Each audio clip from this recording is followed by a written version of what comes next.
Sir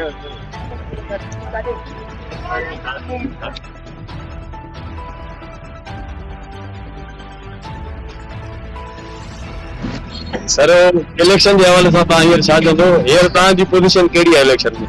सम्झां थो त सॼी सिंध में हिकिड़ो स्टेटस को आहे। स्टेटस को जे ख़िलाफ़ घणा त जेके दोस्त ॾिसो था उहे आसानी जे गॾु या जंहिंजे बि गॾु, पर इशू इहो ई आहे त इलेक्शन जो मक़सदु जेको आहे उहो आम माण्हू जी वार, पब्लिक बेटर।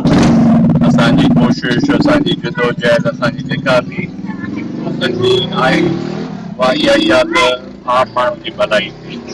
जंहिंमें इलेक्शन हिकिड़ो प्रोसेस आहे जिते मां सम्झां थो त हिकिड़ी ऑपोज़िशन जी बि लाज़िम ऐं मलज़ूम आहे। ऐं हिन सूरत हाल में लाड़काणे जे अंदरि मां सम्झां थो त जेका सूरत हाल आहे त ईंदड़ इलेक्शन में बि जेका अॻ में बि थियो आहे त आम माण्हू खे जेको पुछाइणो आहे या आम माण्हू जी ॿाहिरि जेका अचनि था इलेक्शन जे दौरान, उहा बि ऑपोज़िशन जी वजह सां ई अचनि था। जेका असांजी सरकारी दौरु आहे, पर हिन महिल जेका सूरत हाल आहे सॼे सिंध में, त का सिंध जी ओनरशिप न आहे। हिन लाइ असांजो प्रिंसिपल जेको उसूली मौक़िफ़ आहे, असां उन पंहिंजे उसूली मौक़िफ़ ते बीठल आहियूं। इंशाअल्लाह ईंदड़ इलेक्शन में बि लाड़काणे जे अवाम ॾे वेंदासीं, लाड़काणे जी अवाम बहितर फ़ैसिलो जेका बि कयो त असां उनखे एक्सेप्ट कंदासीं। ॿुधण में बाज़रियनि खां त तव्हां मुख़्तलिफ़ तकनि ते था बीहो, हिकिड़े तक ते बीहो? बिल्कुलु असांजो का इहा बाख़बर ज़राए न आहिनि या सोशल मीडिया स्टंट आहे। मां सम्झां थो उहे पेज बि ॾिसणु खपनि जितां इहे हलनि थियूं ख़बरूं।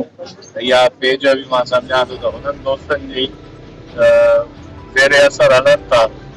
मां हिन महिल उम्मीदवार आहियां PS11 ते, त इंशाअल्लाह ॾिसूं जे अॻिते कहिड़ी सूरत हाल आहे। जे ॿी का नेशनल असेंबली जे कंहिं तक जे लाइ संगत सां सलाह थी त उहा इलेक्शन बि वठंदासीं, न त हिन महिल इहा ई आहे PS11। छा था सम्झो अवामी ताक़त हींअर बि तव्हां सां गॾु आहे या सम्झो था त माण्हू टुटाइनि तव्हां खां? माण्हू हाणे मां सम्झां थो त टुटण या न टुटण जो उहा इलेक्शन जी हिकिड़ी हवा आहे। उहा ॾिसूं इलेक्शन जी हवा छा थी आहे।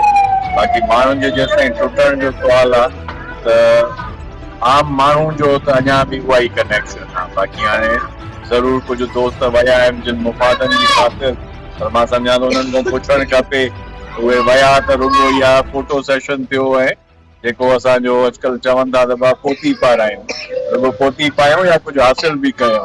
लाड़काणे जे अवाम लाइ कहिड़ो पैगाम आहे हींअर तव्हां? असांजे अवाम जे लाइ सदाईं इहो ई पैगाम आहे त मां इहो ई अर्ज़ु कयां थो त जेका बि हिन महिल सूरत हाल आहे, न सिर्फ़ु लाड़काणे में, सॼे सिंध में, त हिन महिल हिकिड़ो जमूद आहे।